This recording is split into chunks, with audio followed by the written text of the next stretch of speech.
그동안 잘 지내신 거예요? 예, 별거 없으셨고요. 네.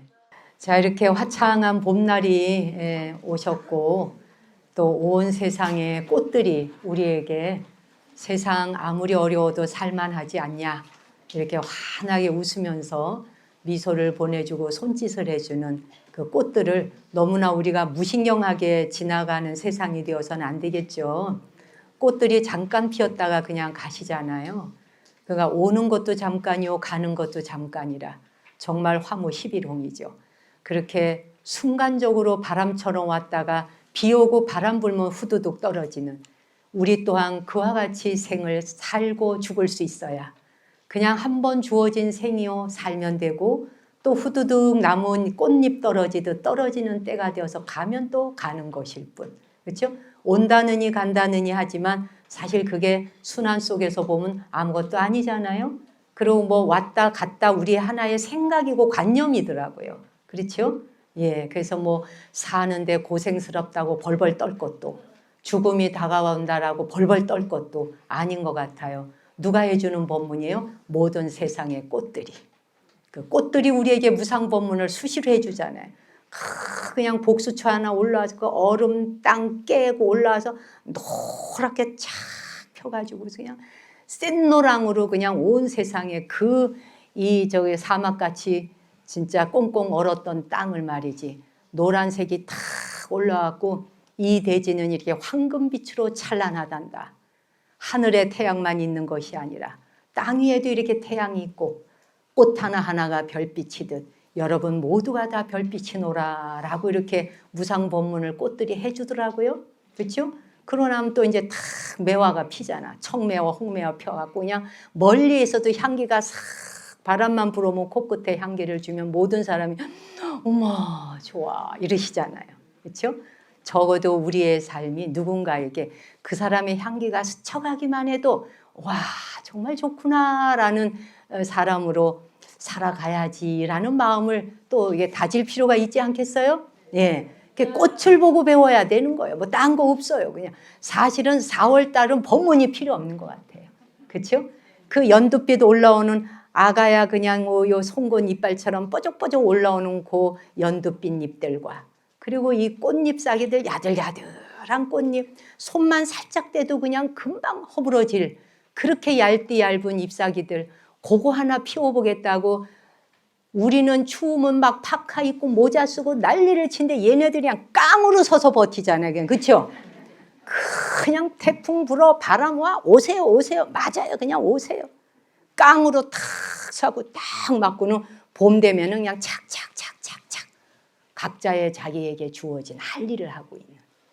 그래서 한 그루 한 그루의 꽃과 나무들을 볼 때 아 그냥 꽃 폈구나 사진 철컥철컥이 아니라 꽃들이 우리에게 들려주는 무상법문을 가만히 귀담아 들으셔야 돼.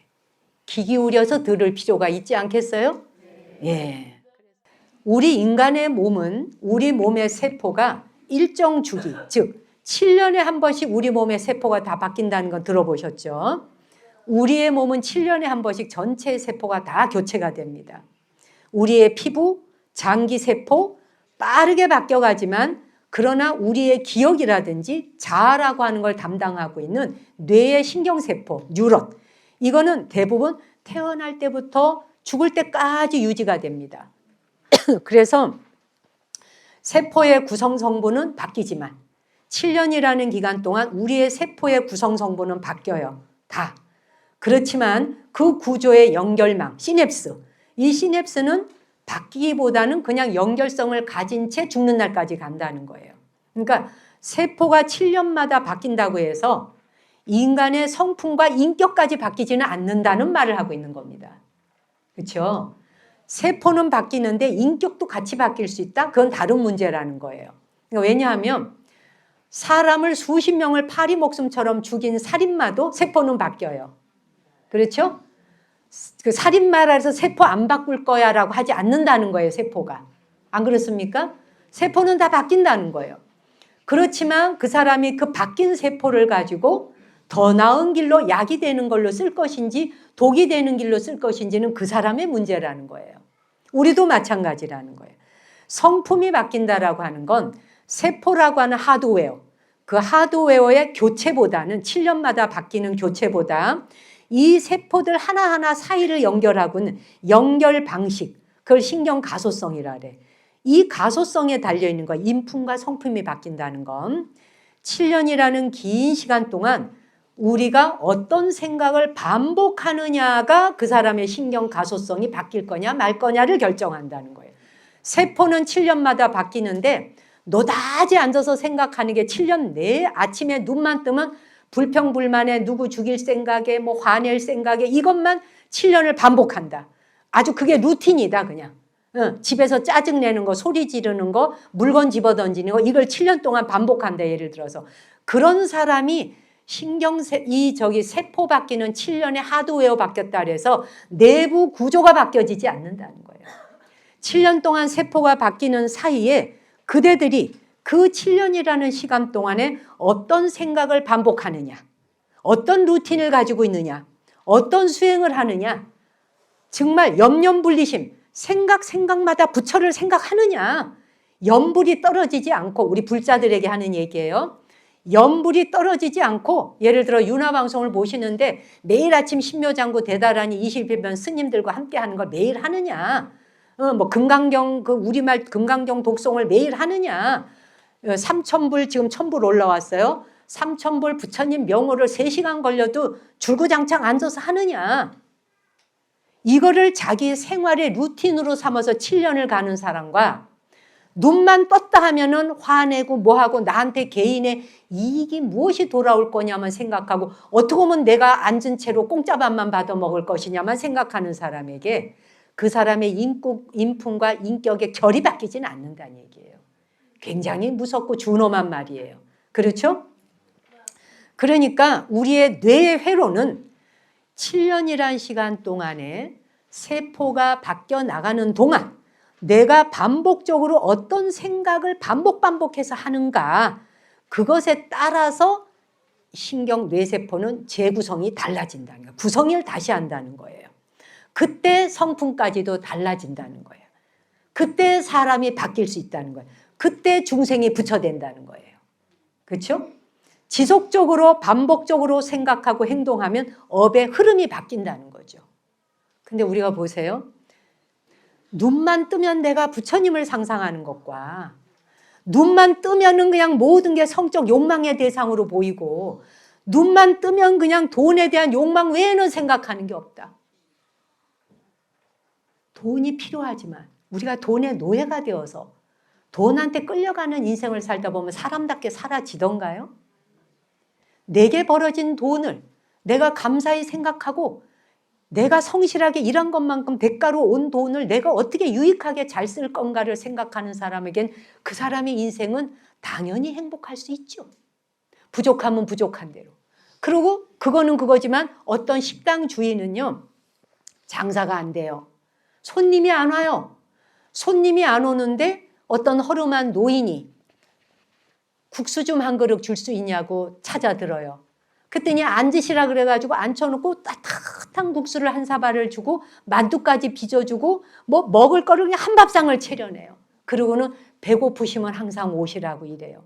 돈도 안 받고 이렇게 해갖고 어떻게 당신이 돈벌이가 되겠냐고 나한테 이렇게 공짜를 주면 괜찮다고. 지금 어르신은 배가 고프시지 않냐고. 나는 음식을 만들 줄 아는 사람이지 않냐고. 내가 눈물이 났잖아요. 이렇게 그러니까 세포가 바뀌는데 장사는 안 되는데 배고픈 노인에게 이거 저거 막 그냥 3개, 4개를 만들어서 요리를 꺼내놔. 에브리데이 그 노인한테 식사 대접을 해. 그게 어느 날 어떤 유튜브한테 찍혀가지고 올라온 거예요. 이분은 그거 찍히는 것도 모르고선 대접을 했어요. 눈만 뜨면 배고픈 사람에게 밥 드리는 게 내가 돈벌이가 안 돼도 배고픈 사람한테 한 끼 배부르게 공양 지어드려야지라는 생각하는 사람과 그 사람은 7년 만에 세포 바뀔 때 그 사람이라는 존재가 업이 바뀌겠어요? 안 바뀌겠어요? 당연히 바뀌죠. 업의 흐름이 바뀌죠. 예. 그것뿐이 아니라 우리 인간에게는 이렇게 7년을 주기로 세포가 바뀌다 보니까 그렇죠? 27년 주기로 바뀌는데 우리 인류는 이 세계는 그러면 얼마만큼의 주기로 바뀔까? 이 세계의 인류도 주기가 있거든요. 그것을 이 천문학과 점성학에서는 별자리를 보고 하는 곳에서는 2500년을 주기로 문명이 바뀌었다 그래요.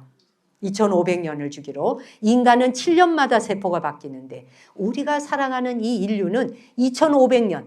근데 밀랑코비치라고 하는 과학자가 있어요. 그냥 듣고 잊어버리셔도 되지만 유명한 분이어서 밀랑코비치라고 하는 이 과학자가 밝혀낸 세차운동이라는 게 있어요. 세차운동이라는 게 뭡니까? 우리 이 지구가 똑바로 돌지 않잖아요. 23.5도로 기울어서 돌고 있죠. 왜 그럴까요? 소행성이 와서 두드렸죠. 소행성한테 한 방 맞아갖고 고개가 기우뚱했다고 내가 말씀드렸죠. 소행성이 와서 때리니까 맞아갖고 살짝 기울었는데 23.5도. 요거 기운 상태로 팽이가 돌아가죠. 이렇게 팽이가 돌아가다가 보니까 우리는 여름으로 가는데 저쪽 반대편 남반구는 겨울이죠. 저쪽이 봄이거나 여름이면 우리는 겨울이고요. 23.5도 때문에 봄, 가을이 남과 북이 남쪽이냐 북반구냐에 따라서 달라지죠. 그래서 사계절이 오는 거 아니에요? 어쨌든 이걸 세차운동. 그 세차운동이 23,000년 주기로 오더라. 조사를 해보니까 23,000년 주기로 계절의 변화가 오는데 간빙기와 빙하기, 얼었다가 녹았다가 간빙기, 빙하기의 주기를 통해서 기후변화에 영향을 미치는 게 23,000년을 주기로 오더라. 이 말을 찾아낸 게 밀랑코비치라는 과학자예요. 자, 그런데 빙하기, 간빙기가 그렇게 23,000년 주기로 오더라. 그래서 세차운동은 팽이가 돌아가듯이 돈다 그랬어요. 그래서 이제 팽이가 돌지 이렇게 축이 돌아가요. 팽이가 돌 때 그 축을 만들고 있는 기준이 그냥 서 있는 게 아니죠. 바깥에 팽이가 돌아갈 때 안에 축을 세고 있는 얘도 같이 돌아가는 거예요. 이렇게. 그렇죠? 흔들리면서 같이 이걸 세차 운동이라 그래요.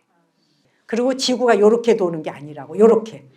왜? 한 방 두드려 맞아서 누구한테? 소행성한테. 따구로 한 대 맞은 거라. 그래서 이렇게 23.5도로 돈다는 거지. 그런데 지금 하는 얘기 이제부터 들으세요. 점성, 별자리. 12궁도 있잖아요. 천문학이나 별을 통해서 세계를 관찰했던 것은 견해가 약간 차이가 있어요. 23,000년이 아니라 별을 기준으로 세차운동을 보게 되면 주기가 조금 더 늘어나요.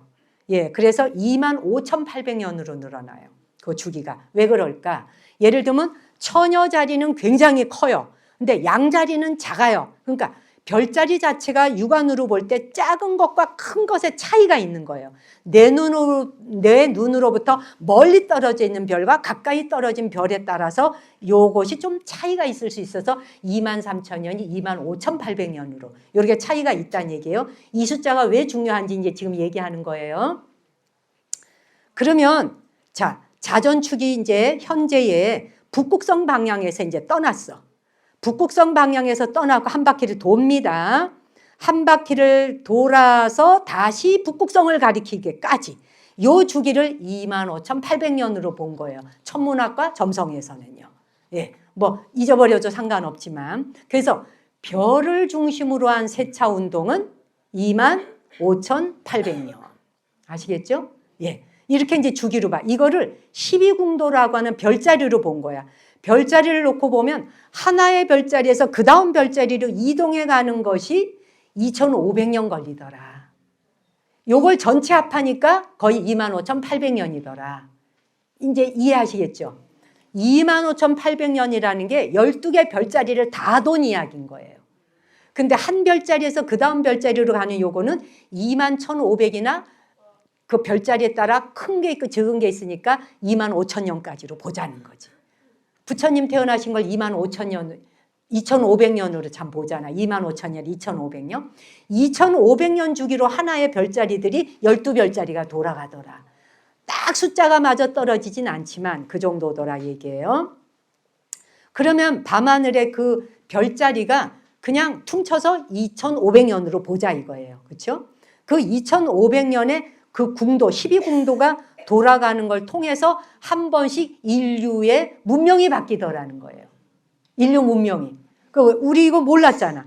그러니까 12궁도마다 지구 자전축의 세차 운동이 있는데 이것으로 인해서 밤하늘의 기준점은 누구를 기준점으로 할까요? 보통 우리가 춘분점.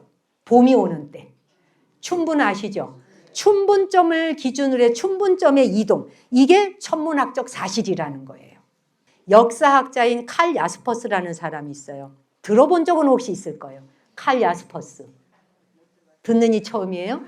네. 관세음 보살은 알아도 야스퍼스는 몰라요. 그렇죠.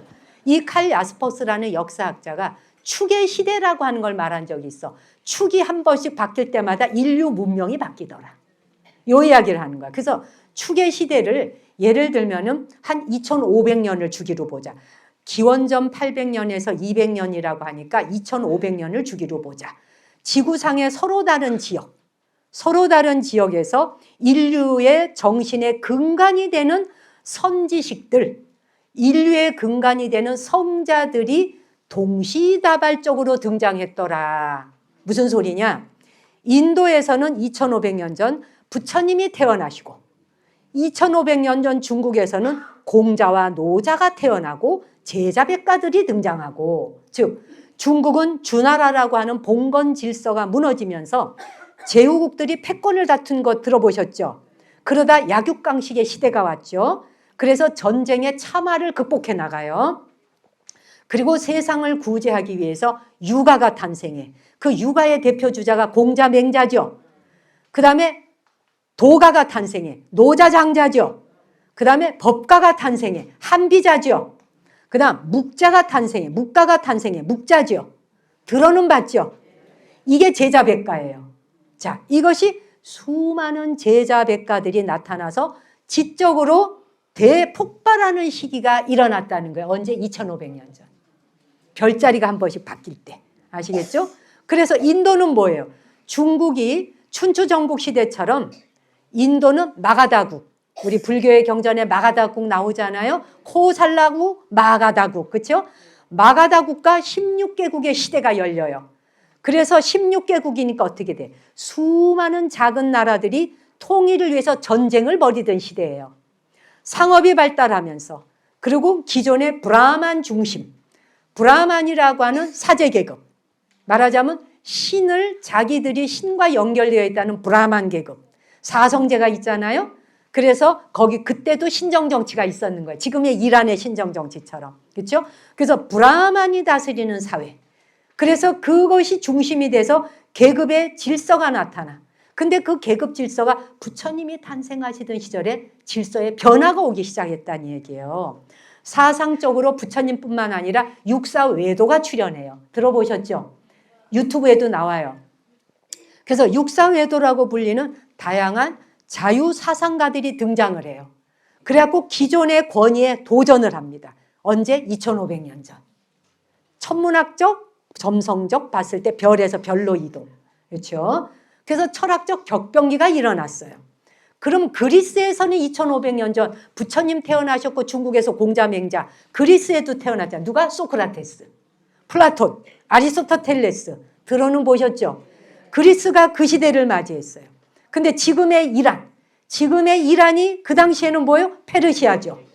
페르시아에서는 조로아스터가 나타나죠. 조로아스터가 바로 페르시아어로는 짜라투스트라예요.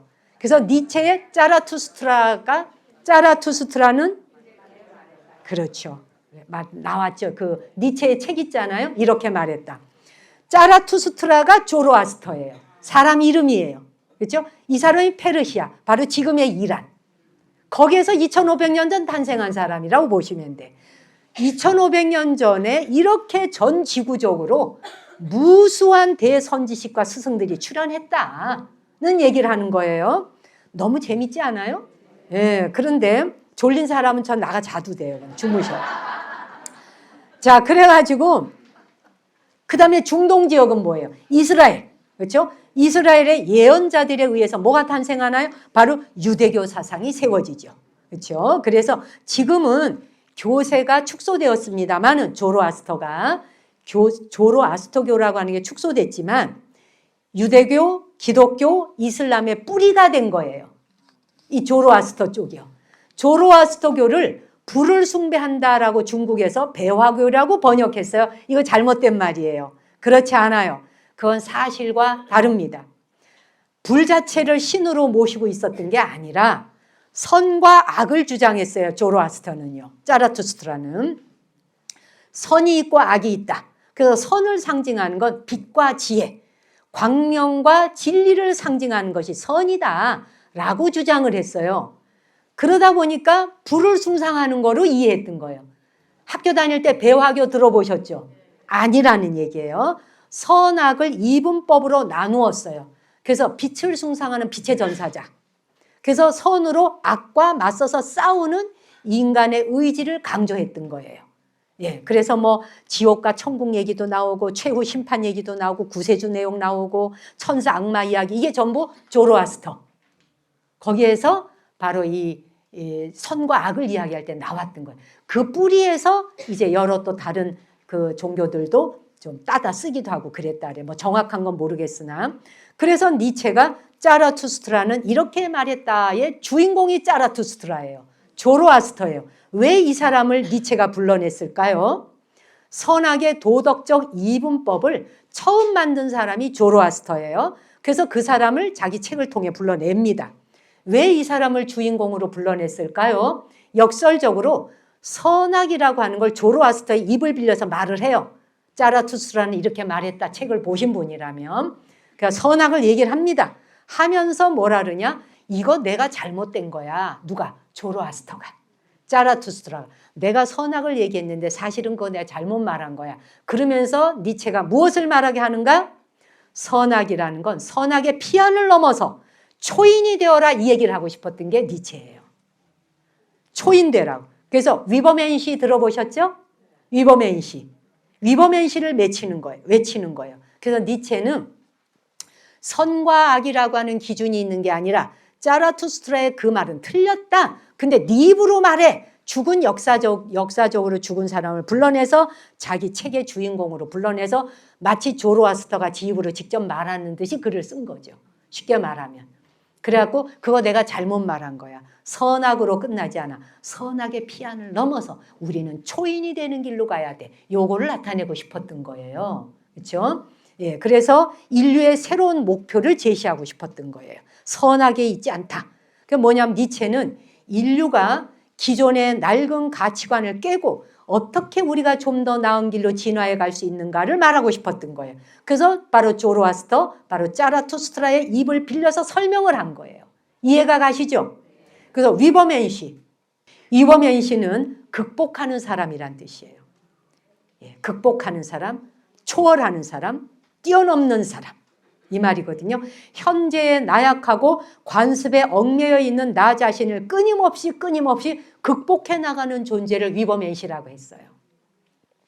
근데 니체는 인간이 뭐냐? 인간은 짐승과 초인, 동물과 초인이라는 이 사이에 놓여있는 밧줄, 그 밧줄로 보고 끊임없이 위로 올라가려고 극복해야 될 어떤 대상으로 그렇게 직선적으로 봤던 거예요. 뭔가 계속 극복해 가야 돼. 나는 지금은 부족한 사람이야. 내가 뭘 모자라. 나는 더 노력해야 돼. 그래서 너는 그 한계를 넘어서 초월하는 사람이 돼야 돼. 이걸 얘기하고 싶었던 거예요, 니체는. 자, 그런데 우린 불자니까. 부처님은 그건 뭐라고 하셨나? 요거 하나 봐야죠. 부처님은 뭐라 했냐? 우리 모두는 어디를 밧줄을 타고 올라가고 극복해야 될 대상이 아니다. 본래 모두 부처였다. 이게 그냥 선포식이죠. 이게 인류 역사에 처음으로 했는 선포죠. 그렇죠? 그래서 우리 모두는 본래 부처다. 신이 따로 있지 않다. 네가 전지전능한 신이 될 수 있다. 네 스스로의 생각과 마음에 따라 신이 될래? 아니면 부족하네 뭐 이런 인간이 될래? 어쨌든 우리 모두는 본래 부처다. 다만 번뇌라는 먹구름이 가리고 있다고 하는 것. 번뇌라는 먹구름이 가리고 있는 것을 깨달아서 그 먹구름만 걷어내면 본래 너의 모습에 찬란한 황금의 모습이 드러난다. 참자아의 모습이 드러난다. 이게 부처님 말씀이에요. 뭘 극복하고 말고 할 게 없다는 거예요. 예, 뭐 초월해야 될 대상은 아니라는 거예요. 여기에서 이제 견해가 차이들이 갈라지죠. 옳고 그름의 문제가 아니에요. 지금의 나는 마음에 안 들고 부족하고 이걸 깨부셔야 돼. 난 더 나아져야 돼. 우리 이런 말 많이 하잖아요. 실제 방편으로도 많이 쓰잖아요. 지금의 나보다 더 나아져야 돼. 새로운 나를 만들어 가야 돼. 작년과 다른 내가 돼야 돼. 어제와 다른 내가 돼야 돼. 내가 이 모양 이 꼴로 살 수는 없어. 우리 계속 이렇게 하죠. 이거는 자아라고 하는 자기하고 계속 싸우는 거예요. 끊임없이 자기하고 싸우게 됩니다. 그래서 그러한 것들을 나라는 걸 다 부수고 새로운 나를 만들어라고 했는데 이게 아니라 부처님은 내가 이게 나요 라고 착각하고 있는 껍데기의 아상, 이 아집을 내려놓는 순간 색수상 행식 자체가 전부 온이 일시적으로 결합하여 뭉친 것일 뿐이지 이 뭉친 것이 인연 닿아서 해체하면 그만이다. 자아라고 하는 것은 어디에도 있지 않다. 이 어마어마한 메시지 앞에 살 떨리지 않아요? 혹시 살 떨리지 않아? 하나도 안 떨리죠 지금요? 뭐 좋아요. 안 떨려도 상관없어요. 자, 그래서 그 아상과 인상, 나다 너다, 인상은 그대잖아. 아상과 인상, 내가 있으면 그대가 있잖아요. 그대가 있으니 싸움이 일어나고 나 있고 너 있으니 싸움이 일어나고 옳고 그름이 있고 분란을 지기는 거 아니겠어요? 전쟁이 일어나고. 근데 부처님 뭐라 그래? 너다 나다라는 아상인상이라는 거, 그 아집의 집착 자체는 네가 붙들어서 만든 것이지 본래 그것이 영원히 존재했던 거 아니야. 인연의 법에 의해서 이리저리 이합집산에 모이다 보니 이런 모습을 만들었을 뿐이고 이 모습이 유한존재라 이것이 물질의 세계가 끝나면 또 해체돼. 해체됐다 또 들러붙어. 분자로 뭉쳤다가 또 해체돼. 그렇죠? 이미 완성되어 있는 내가 그 집착을 내려놓는 순간 본래 완성된 본래 내가 참 자아요 붓다였다라는 모습이 그대로 드러난다는 거예요. 그대로 드러난다는 거예요. 이 아름답고 멋있는, 그렇죠? 그래서 선악이라고 하는 건 절대 가치가 아니라는 거예요. 선악은 절대적인 실체도 아니며 선과 악을 딱 흑백으로 나눌 수 있는 것이 아니다. 선악은, 그럼 부처님은 뭐라고 말했어요? 선과 악은 분리할 수 있는 절대적인 게 아니다. 선악은 뭐다? 조건과 환경에 의해서 일어나는 현상일 뿐이다. 조건과 그 환경에 의해서. 그렇죠? 그래서 뭐예요? 나무꾼과 사냥꾼 얘기 나오잖아요. 그 나무꾼이 나무하러 가는데 사냥꾼이 막 사냥하러 오는데 사슴 한 마리가 뛰어들어와서 나무꾼이 얘를 숨겨주잖아요. 그랬더니 사냥꾼이 와서 여기 지금 사슴 지나가는 거 못 봤냐? 그러니까 못 봤다. 거짓말을 하면서 생명 살리잖아. 이럴 때 이 거짓을 거짓이라고 말할 수 있느냐를 논해보라. 이 말이에요. 이게 거짓을 말했네? 저기 사슴이 있잖아. 근데 왜 사슴 없다고 말했어? 너 거짓말했네. 살생이 1번에 나와. 내가 진실을 말하면 얘가 죽어야 돼. 살생이 먼저야? 거짓이 먼저야? 이게 옳고 그름이야? 선과 악을 논할 수 있어? 물망에 올릴 수 있는 거야? 를 묻고 있는 거죠. 선악은 절대적인 가치를 가지고 있는 거 아니고 선악은 실체 없다. 그럼 뭐냐? 그 상황과 그 환경과 그 입장에 따라서 선과 악이 판도가 뒤집어질 수 있는 것이다. 그 순간에 뭉쳐진 것일 뿐이다. 그렇잖아요? 예. 어느 것을 선으로 보고 어느 것을 악으로 볼래냐? 사슴 숨겨준 게 선이고 거짓말한 게 악이다? 말할 수 있느냐? 토론해봐라 이거죠. 그렇죠?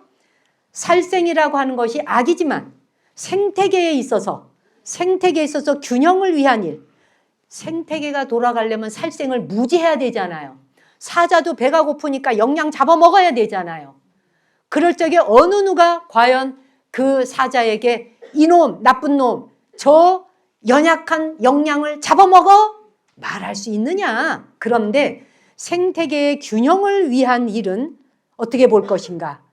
중요한 것은 부처님은 선악이라고 하는 것은 그대들이 살아가고 있는 삶의 3차원에 놓고 논할 수 있는 문제가 아니다. 그것을 그 상태를 넘어서 있는 세계를 말하는 것이다.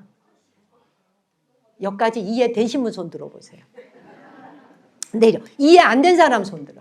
이해 안 된 사람. 아무도 없네. 통과. 그러니까 보세요. 사람들은 대개 권선징악, 권선징악이라고 하는 이분법에 인간 사회는 익숙해져 있는 거예요. 그렇죠? 근데 불교에서는 불구부정을 말하고 비선비악을 말해. 선이다 악이다라고 어떤 것을 마지막에 가서 이름 붙일 수 있냐. 그렇다고 해서 사람 죽이는 것 또한 괜찮은 거야 라는 말을 하는 거예요? 아니죠. 그 상황에서 무슨 일이 벌어졌는지 쫙 파고 들어가 봤을 때 우리는 그것이 영원한 악이다라고 말할 수 있고 이것이 영원한 선이다라고 말할 수 있는 게 있느냐. 그렇잖아요? 그래서 사람들은 권선징악이라는 이분법의 가치관을 갖고 있고 도덕적 기준을 무너뜨려라 이 말 아니에요. 윤리 도덕 없다 이 말이 아니에요.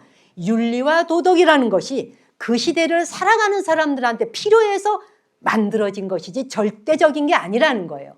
윤리와 도덕이 절대적인가요, 여러분? 윤리와 도덕이 절대적이라면 조선시대의 칠거지약이 지금까지 절대적이어야죠. 그래 안 그래요? 남녀 7세 부동석이 지금도 법이어야죠.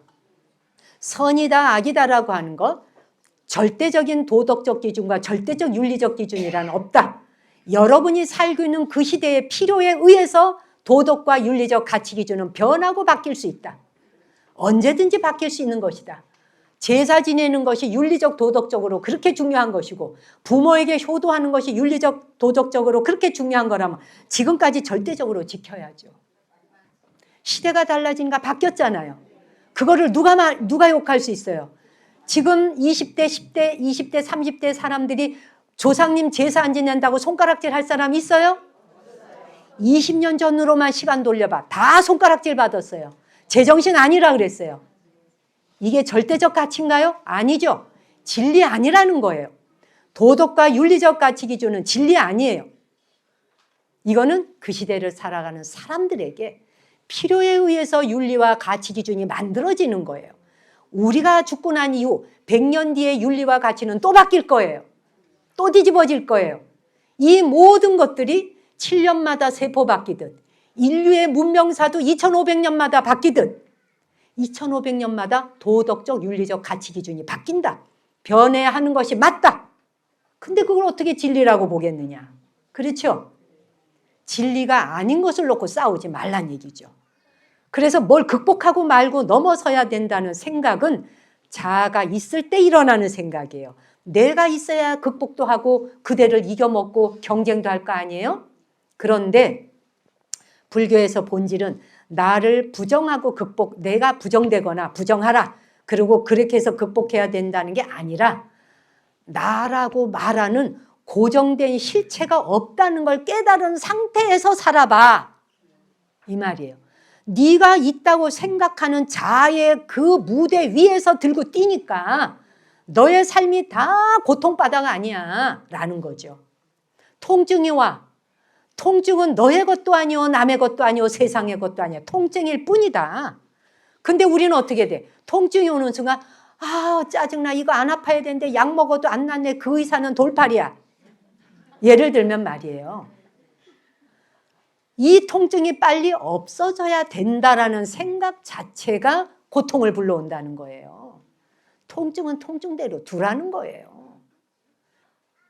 나라고 하는 자아가 있을 때는 극복해야 될 게 있고 뛰어넘어야 될 게 있고 너와 내가 싸워야 될 게 있지만 불교에서는 무아거든 무아. 나라고 하는 실체, 고정된 실체가 없다는 것이거든. 실체가 없는데 살아보는 것이거든. 왜? 결합됐으니까. 오온이 뭉쳤으니까. 근데 원래는 오온은 개공이라 했잖아. 오온 개공도 그렇죠? 오온이 개공한데 우리는 오온이 있는 걸로 생각하고 있지 않느냐. 이게 공하다는 것을 알고 무아의 무대 위에서 한번 살아보거라. 그러면 그대의 참 성품 위에서 사라질 때 당신의 삶이 얼마나 아름답겠느냐라는 얘기가 84,000 대장경의 말씀이죠. 그래서 이제 세포의 변화가 7년마다 주기가 온댔죠. 인류는 2500년마다 주기가 와요. 이건 과학적으로 근거가 있어요. 자, 그러면 말이에요. 지금 우리 시대가 이제 새로운 시대로 넘어가기 위해서 2500년 뒤를 맞이하고 있는 때예요. 지금 우리가. 그럼 별자리로 볼 때 이것만 간단히 얘기하고 이제 마무리할게요. 별자리로 볼 때 이렇대요. 징기스칸이 살았던 시대라든지, 이럴 때 요게 물고기 자리 시대였대요. 물고기 자리 시대는 지난 2000년 전, 그렇죠? 그때의 물고기 자리 시대에 기독교가 번성하고 물질 중심의 시대였죠. 그래서 종교전쟁, 100년 전쟁, 30년 전쟁, 종교전쟁이 무지 많이 일어났던 시대에 있었죠. 종교전쟁이 인류 역사에 반복적으로 일어났었던 때가 물고기 시대예요. 물고기 자리, 별자리 중에. 이제 그 시대를 지나서 지금은 물병자리 시대를 맞이하고 있대. 물병자리 시대는 뭐냐? 영성적으로 관심이 있어. 명상을 많이 해. 예, 수행자가 많아져. 영성적으로. 그러면서 왜 과학적으로 통합되어져. 그래서 과학이 인류 발전을 위해서 어마어마하게 발전해가고 인류는 과학을 이용해서 수많은 사람들의 질병으로부터 벗어날 수 있는 해방의 길을 열어줘. 그렇죠? 그래서 과학적 지식과 식견이 일반적 상식이 되는 시대가 와버린 거예요. 이게 물병자리 시대예요. 과학의 통합. 그 다음에 물고기 자리 시대에는 상하관계가 있었어요. 수직관계였어요. 위아래. 신정을 다스리는 사람이 있고 밑에 피조물이 있어요. 피조물은 곧 신의 명령을 받아서 살아야 됐죠. 그러다 보니까 위아래가 있죠. 그래서 뭐예요? 인도에서는 브라만 사제 계급이 있었잖아요. 그들은 브라만 계급만이 경전을 읽을 수 있었어요. 일반인은 글씨도 몰라요. 거기에 무슨 말이 쓰여 있는지도 몰라요. 죽인다는 말인지 살린다는 말인지도 몰라요. 네가 업이 그러니까 너는 평생 노예야 라고 말하면 그냥 우리 집안은 우리 피가 DNA가 평생 노예 집안인가 보다.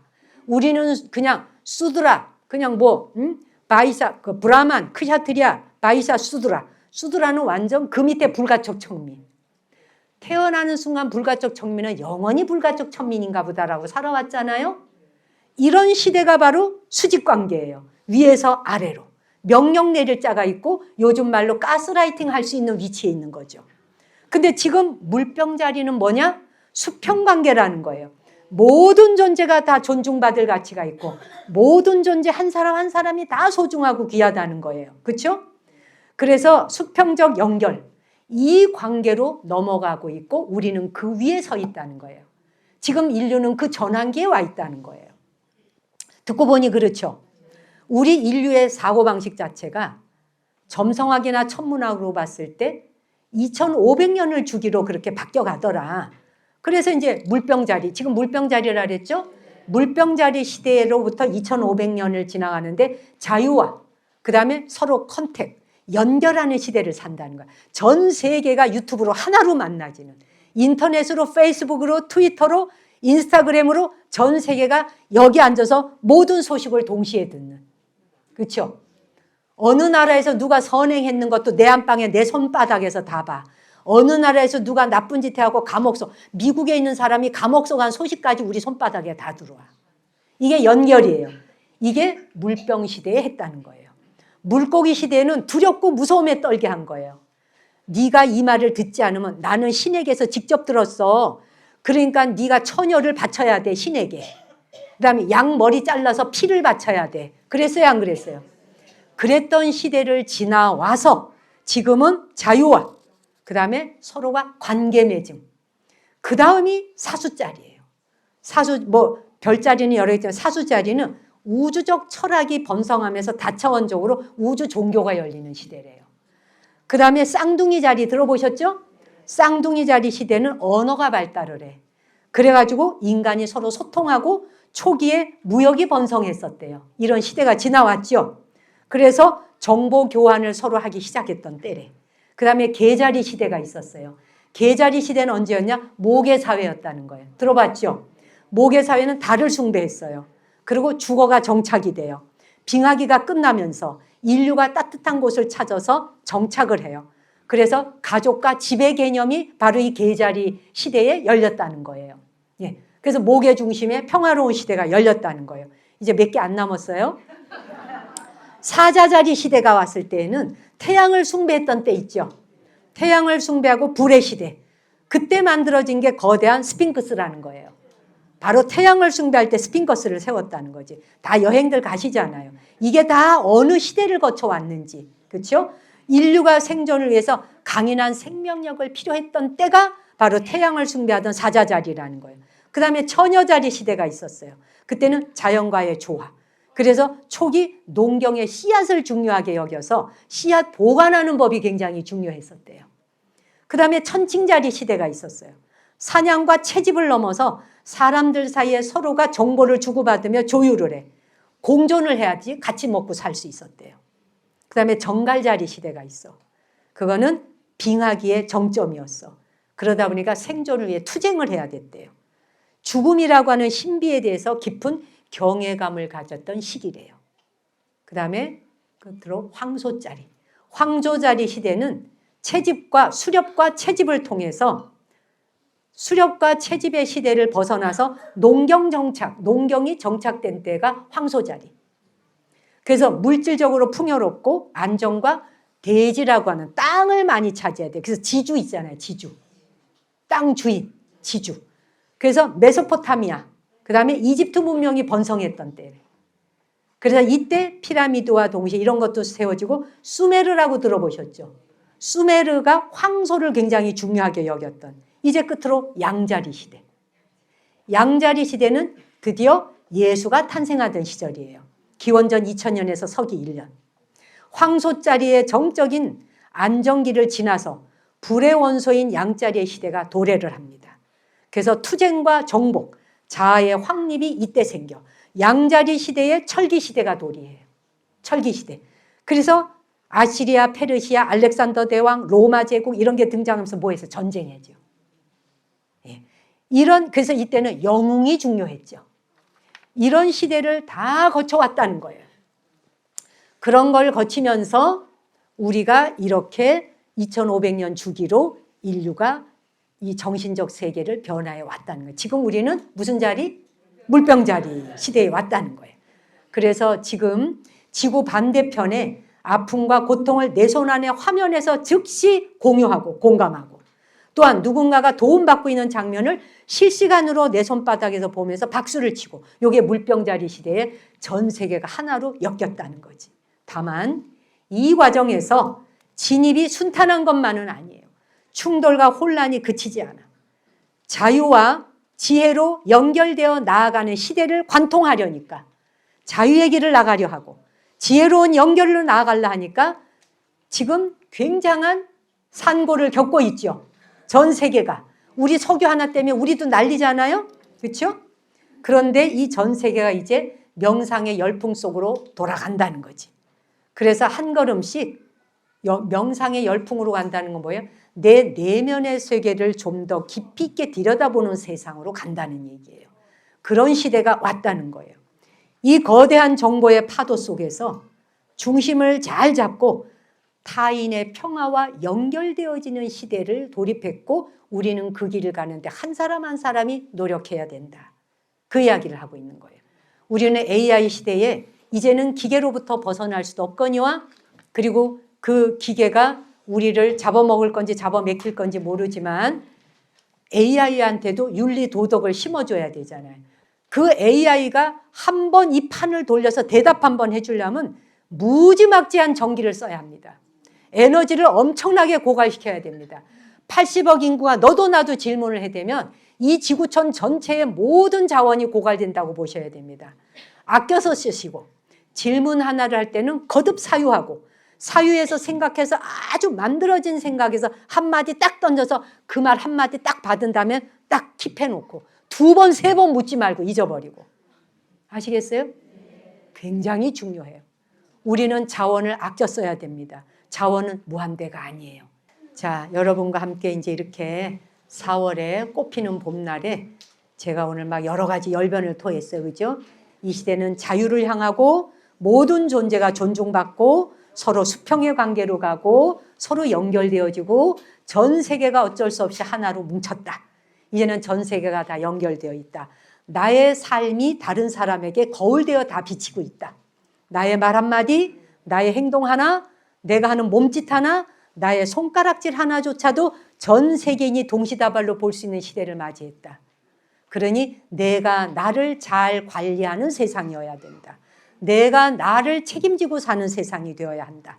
다른 사람 넘볼 것도 없이 내가 나를 책임지고 살면 된다. 그렇죠? 자동차 타고 가다가 아이스크림 먹고 그 발을 쓰레기를 창문 밖에 집어 던진다든지 껌 씹다가 내다 뱉는다든지 이런 행동이 사소한 것 같으나 만인을 괴롭히는 행동이 되죠. 이거는 물고기 시대에 했던 거라는 거예요. 아시겠죠? 물병자리는 안 해야 되는 행동과 해야 하는 행동, 해야 할 말과 안 해야 하는 행동을 구별할 줄 아는 시대에 돌입했다. 다른 사람을 보고 배우라는 거죠. 그렇죠? 멋지잖아요? 전 이런 세상을 함께 살아 너무 감사합니다. 고맙습니다. 감사합니다. 네.